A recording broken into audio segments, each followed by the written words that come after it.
अस्सलाम वालेकुम नाज़रीन, आप देख रहे हैं प्रोग्राम काशिफ अब्बासी के साथ। सेनेट का इलेक्शन, चारों सूबे और इस्लामाबाद की सीट पर भी ये इलेक्शन था।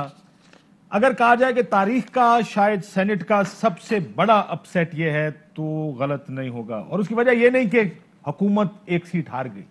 हुकूमतें, सिटिंग गवर्नमेंट्स मुश्किल में भी हुआ करती हैं, सीटें हारा भी करती हैं।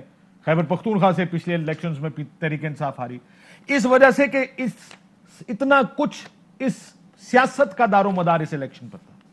तमाम तर जोर देखा आपने लगाया हुकूमत ने ये इस्लामाबाद की सीट निकालने के लिए। अगर खैबर पख्तूनख्वा की एक कम रह जाती, सिंध से एक हार जाते, शायद एक फुटनोट जरूर होना था, उसके ऊपर हल्की फुल्की बातचीत शायद होती, लेकिन असल फोकस ही रहता कि तहरीक इंसाफ के ऊपर से वो प्रेशर उतर गया जो ऑपोजिशन ने उन पर डाला था। कन्वर्सली ये प्रेशर मजीद बढ़ गया है तहरीक इंसाफ पर। क्या होना चाहिए? सबसे पहला सवाल आज अभी बिलावल भुट्टो साहब इमरान खान साहब से इस्तीफे का मुतालबा करके गए। क्या उन्हें इस्तीफा देना चाहिए या इस असेंबली से वोट ऑफ कॉन्फिडेंस लेना चाहिए?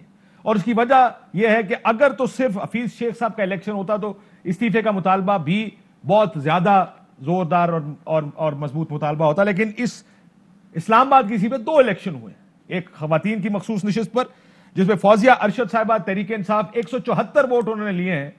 इसका मतलब इस असेंबली में तहरीक इंसाफ के 174 वोट अब भी हैं। मुस्तरद 5 वोट उनके मुस्तरद हुए, कितने ज्यादा बढ़ जाते ये एक सेपरेट बात है। सो 2 सीटें, हफीज शेख 164, फौजिया अरशद 174। ये जो अगर आप इसको कंपैरिजन करके एनालिसिस करने की कोशिश करें, एनालिसिस बड़ा मुश्किल है।